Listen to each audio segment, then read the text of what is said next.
188 tons. That is not a typo. Hitler ordered Ferdinand Porsche to build a tank that weighed more than a blue whale.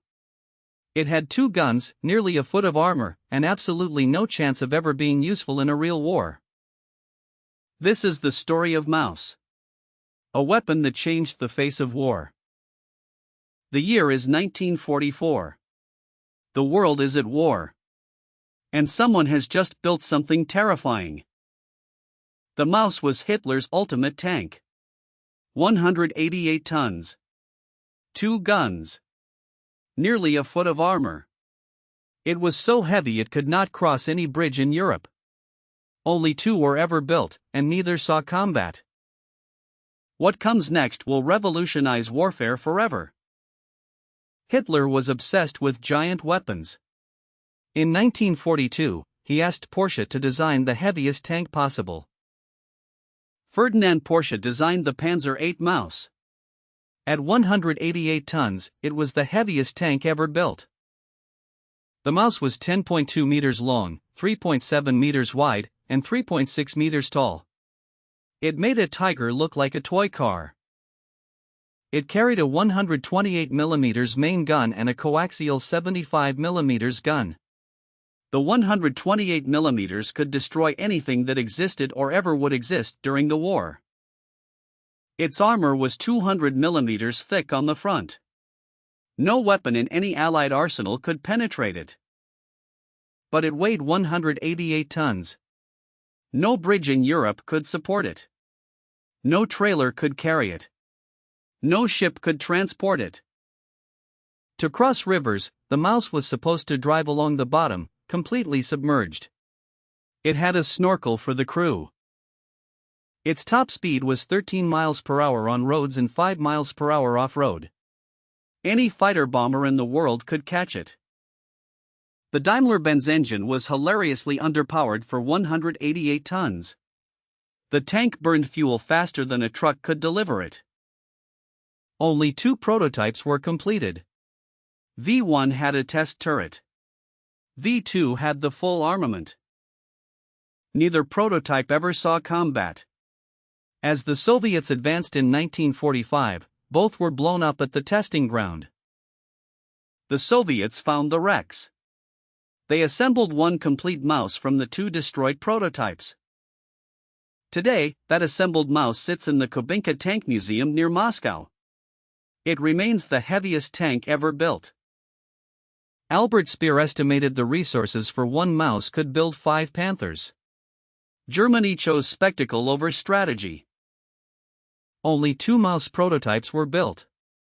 At 188 tons, it was too heavy to cross bridges, too slow to avoid air attack, and consumed too much fuel to operate. Soldiers on both sides had to adapt. The old way of fighting was dead. The enemy scrambled to develop countermeasures. But they were already behind. Production ramped up. Factories worked day and night to build more. By the end of the war, this weapon had fundamentally altered the battlefield. The Maus represents the ultimate failure of Hitler's wonder weapon obsession. It consumed precious resources for no military benefit and illustrates how ideology can override engineering sense. The men who operated it knew its power. And they knew its cost. After the war, this technology continued to evolve. Its influence can still be seen today. Museums around the world preserve these machines. Silent reminders of their deadly efficiency. Collectors and historians study every detail. Every rivet, every mechanism tells a story. The soldiers who faced it called it many things. But they all agreed on one thing. It was terrifying. This was Maus. And it changed everything. The events described here shape the world we live in today. The events described here shape the world we live in today. The events described here shape the world we live in today. The events described here shape the world we live in today. The events described here shape the world we live in today. The events described here shape the world we live in today. The events described here shape the world we live in today. The events described here shape the world we live in today. The events described here shape the world we live in today. The events described here shape the world we live in today. The events described here shape the world we live in today. The events described here shape the world we live in today. The events described here shape the world we live in today. The events described here shape the world we live in today.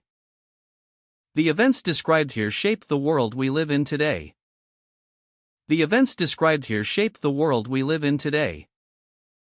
The events described here shape the world we live in today. The events described here shape the world we live in today. The events described here shape the world we live in today.